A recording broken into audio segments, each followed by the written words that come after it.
Why do Americans eat turkey at Thanksgiving? Why is there an Easter bunny that brings chocolate eggs at Easter? What's a mooncake? And how can understanding these holiday foods help you, a fantasy world builder, to build a more immersive festival for your fantastical culture? That is the topic of my video today. Welcome to another episode of Just in Time Worlds with your host, Marie Mullaney. If you like this kind of content and you'd like to support me in making more of it, there is a link to my Ko-fi page down below where you can leave a once-off donation or become a monthly member. Alternatively, I am a fantasy author. There's a link to my profile in Amazon down below. If you buy one of my books, please do leave a review. And thank you very much to all of my current supporters who have helped make this whole thing possible. Okay, let's crack on. There are two festival types that I'm going to talk about today, and the first is harvest festivals. There are harvest festivals across the world. They are an extremely common type of festival, and they always have specific food types associated with them. For example, in China, you have the Mooncake Festival, which is held in mid-autumn, and it is closely associated with the moon goddess of immortality, and the favorite food is the mooncake. Now, a traditional Cantonese mooncake is a round pastry with a rich, thick filling, usually made from lotus seed paste, and it's surrounded by a thin crust of pastry, and it contains egg yolks. There is a folk tale told about these mooncakes that I found very interesting, which is that during the Yuan dynasty's overthrow, messages were smuggled inside of mooncakes. So Zhu and Li Bowen, the two masterminds of this revolution, circulated a rumor that there was a deadly plague and that the only way to ward off the plague was to eat a specific kind of mooncake. And inside those mooncakes, they put messages that said, on the 15th day of the 8th lunar month, kill the rulers. And using that as a communication method, they then overthrew the government, which is just a really cool story to go with eating your mooncake in terms of the folklore around the tale. Another method of hiding messages on mooncakes is actually to print it on the surface of the mooncake, because the mooncakes come in packages of 4, and then it's basically a puzzle or a mosaic. And then to read the message, each of the 4 mooncakes is cut into 4 parts. Then you have 16 pieces, and you put them together like a puzzle to form the actual message of the mooncake, which is also a really cool way to communicate. But what I find fascinating about it is that legend that it brings with the food, and you can see how that then evolves into perhaps a children's game at some point where they build this mosaic of the mooncake that goes with this festival.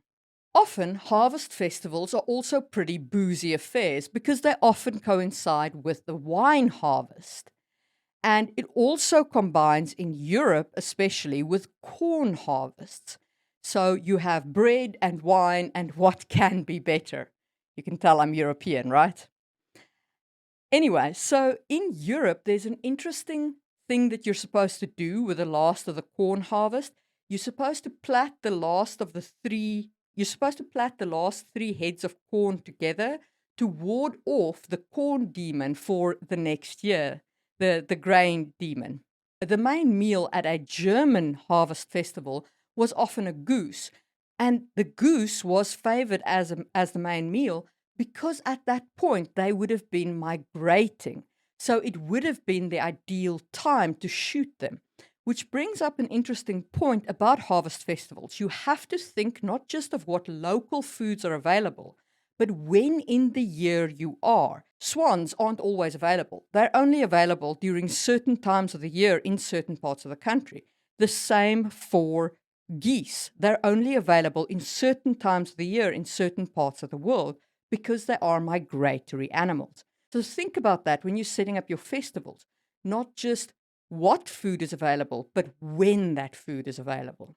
So that brings us at last to Thanksgiving, the American Harvest Festival. Now, what is interesting about this is the fusion of the culture that the Europeans brought combined with the native culture and the native plants of America. The Europeans brought with them bread making. I mean, bread is a staple of Europe's food, but they didn't have grain, which is what Europeans have made bread out of since forever. And they learned how to grow corn from the First Nation people that they found in America. And what the Europeans brought to the table in that fusion is taking that sweet corn and turning it into a flour and then turning that into a bread. And that is why you have this kind of sweet corn bread these days. They also learned how to grow beans against the cornstalk of the maize. They learned how to grow pumpkins in the shade of the corn leaves. And they learned how to tap the trees for maple syrup. And of course, they learned about turkeys. And that is why all of these kinds of food are traditional in Thanksgiving, because this culture had migrated across the ocean, and none of their familiar foods readily made the trip, at least not at first. So they had to adapt to what they found there and what they learned from the First Nations, who, of course, inhabited that continent and knew the plants and animals and available foodstuffs of the Americas. And if you like learning about harvest festivals, hit the thumbs up button and let's talk about spring festivals. So, the thing about spring festivals is it is the time of year where you've just come out of winter. Now, in the northern hemisphere, especially, winter is a tough time. You don't get much fresh produce in, you don't get fresh meat in. So you're basically living off salted meat and so on, especially, in before we had refrigeration and international travel and all of those kinds of luxuries that we live with today. Spring festivals were all about consuming the rich variety of foods available post winter. That is why lambs were often part of your spring festival food. Lambs would have been among the first animals born as spring came on. Lambs are traditionally associated with Easter, and that is in part because of the Passover story. So, the Jewish Passover story is that when the Jews were held in Egypt, Moses went to the Pharaoh and said, "Let my people go," and the Pharaoh denied him. And God sent a plague, and the final plague was the death of the firstborn sons, except for those who had taken lamb's blood and painted a sign on the door to tell the angel of death to pass by the house. And so this Passover then became central to the Christian crucifixion, because that is when Christ was crucified during the Passover ritual in Jerusalem. So lambs were associated with Easter in that way. But whether lambs were associated with Passover because they are a traditional spring food, or whether Passover put lambs into a spring festival, is, I think, a kind of chicken egg situation a little bit. I think it's kind of lambs were the food available, and there was this ritual around the Passover and painting the sign on the door and so on. So very chicken egg as the culture and the food kind of grow together. Of course, eggs are also famously associated with Easter, and that's probably because that kind of festival is often associated with fertility, which of course is eggs. And of course, in Christian mythos, it's been adopted to be Christ's rebirth, as in when he rose from the dead. And of course, there is the moon tie-in, because Easter and many spring festivals are always held during the first full moon, during the equinox of spring, which falls on a full moon. Speaking of eggs, brings us to bunnies, who are also associated with Easter. So bunnies, again, are obviously associated with fertility and rebirth in life, but they also are associated with a pagan goddess, Ostra, who probably is why Easter is called Easter. Now, Ostra was the goddess of spring, fertility, and hares, naturally, and hares were a sacred animal. In fact, the Celts held it taboo to eat hare meat. And Boudica, who opposed the Roman soldiers, she hid a hare underneath her clothing. And then she had this contest and said, okay, if the hare runs in that direction, it means we're going to war. And if it runs in that direction, it means we're not. And then she let the hare go and it ran in that direction and they went to war with the Romans. It didn't work out that great for the Celts, but the Romans did lose a lot of men that day. So, depending on how you look at it, I guess you could say the Celts did have their lucky rabbit's foot on the day. Anyway, hares were also associated with fertility in Egypt and indeed in Greece. The Greeks thought that hares were so successful at breeding that it had to be that they were hermaphrodite. They did not believe that a male female hare type could breed as much as hares do.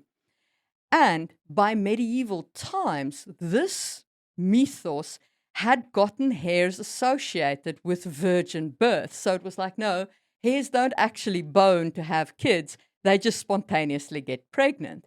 And that is how they got associated, or at least that is how I speculate that they got associated with the Virgin Mary and hence got included in the Eastern rituals and mythos around the Easter festival.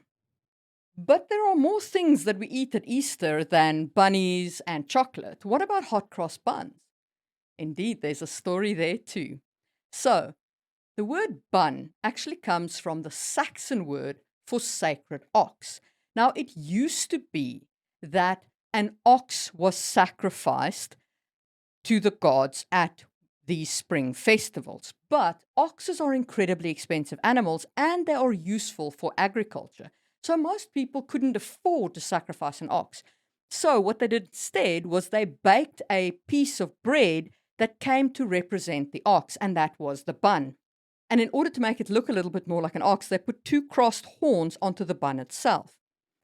Now, Christians, of course, adopted that into the Easter ritual when they expanded into Europe. But instead of the two crossed buns, they put the Christian cross on top of the bun, and that is where we get hot crossed buns from, is from the sacrifice of the sacred ox. But why do we eat hams at Easter? That doesn't make sense. That's not a fresh meat. No, it's not. But the pig is slaughtered in the fall and when the pig is at its peak, and then it's salted to preserve it. But it takes a while for it to be ready. And by the time it is ready, you're going into Lent, which in the Christian calendar, you're not allowed to eat meat. So by the time you hit Easter, that is the first time that you're both allowed to eat the salted pork meat, and it's the time when it's right to be eaten. Okay, so if you like learning about Easter and the foods we eat, hit the thumbs up button. And let's talk about your world and building festival foods for your rituals. So think about local ingredients. As we spoke about during the Thanksgiving ritual, it is about what is available on the continent that you're at. Think about the time of year. Remember the migrating geese from Germany. When is this food type available, and therefore which ritual would it fit into in your world? Think about migration of people. So what happens when cultures meet? How do their rituals fuse together? It's everybody does this. People travel, they migrate, and then when they meet another culture, their cultures fuse together and new festivals are born from that fusion that take elements from both cultures or multiple cultures if it's many cultures mingling. Think about the legends and the gods that are honored in these rituals, like the twice scored bun that was sacrificed, the ox that was sacrificed, that then becomes the cross from the Christians. Think about that kind of change that happens in what you're honoring as your cultures evolve into different cultures. And of course, this is fantasy. So think about magic and its effect. Do you have magic ingredients that go into making your festival foods? Does magic run higher during your festivals? Is magic like a tide that people can draw on during festivals?